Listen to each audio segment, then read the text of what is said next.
El siguiente ejercicio es el ejercicio número 5 que dice: una onda plana en el aire se refleja parcialmente de la superficie de un material desconocido. Mediciones del campo eléctrico en la región cercana a la frontera indican una separación de 1.5 metros entre máximos, con el primero ocurriendo a 0.75 metros de la frontera. Además, se mide una razón de onda estacionaria de 5. Determine la impedancia intrínseca del material desconocido. Hagamos un esquema de la situación para resolver el problema.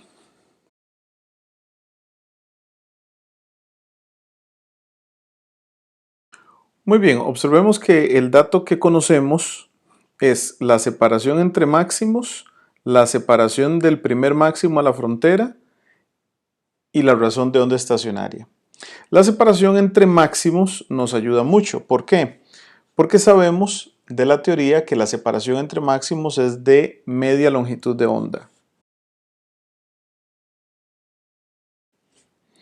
Por lo tanto, media longitud de onda es igual a 1.5 metros. O en otras palabras, en la región 1, la longitud de onda es igual a 3 metros.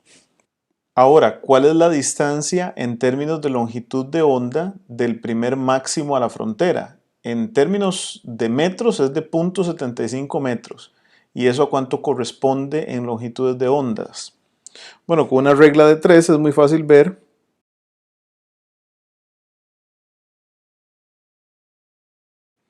que el primer máximo ocurre a 1/4 de longitud de onda de la frontera. Esto es muy importante porque esto implica que hay un mínimo aquí en la frontera, ¿ok? Porque recordemos que la separación entre máximo y máximo es de media longitud de onda, pero la separación entre máximo y mínimo es de 1/4 de longitud de onda. Eso es lo que me permite a mí concluir que aquí en la frontera está ocurriendo un mínimo.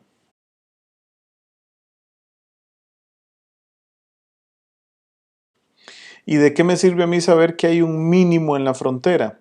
Bueno, esto también me ayuda a decir que justo en la frontera está ocurriendo una interferencia destructiva, porque recuerden que los mínimos en el patrón de onda estacionaria son producto de interferencia destructiva, mientras que los máximos son producto de interferencia constructiva entre la onda incidente y la onda reflejada.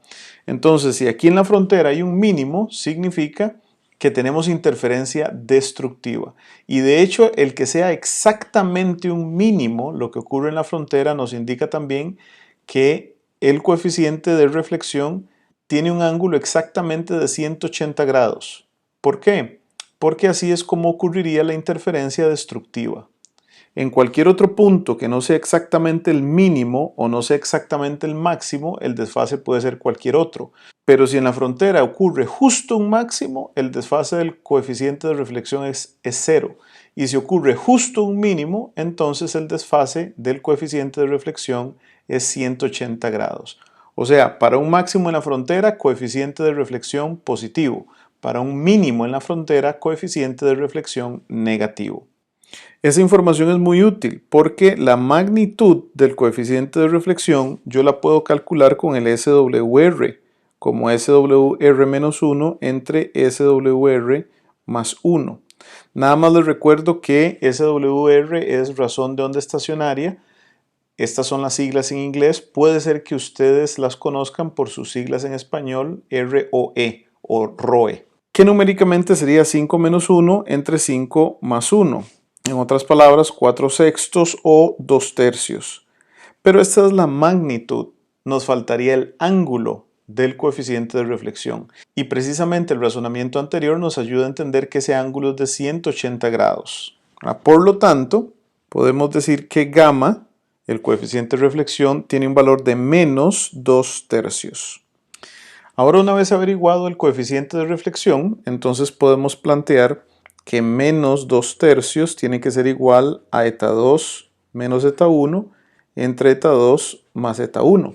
Sabemos que el eta 1 es la impedancia intrínseca del vacío, puesto que nos dicen que el primer medio es el aire y aproximamos el eta del aire con el eta del vacío.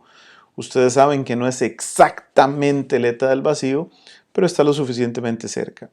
Y dejar la ecuación en términos de eta sub 2, que es lo que nos están pidiendo averiguar.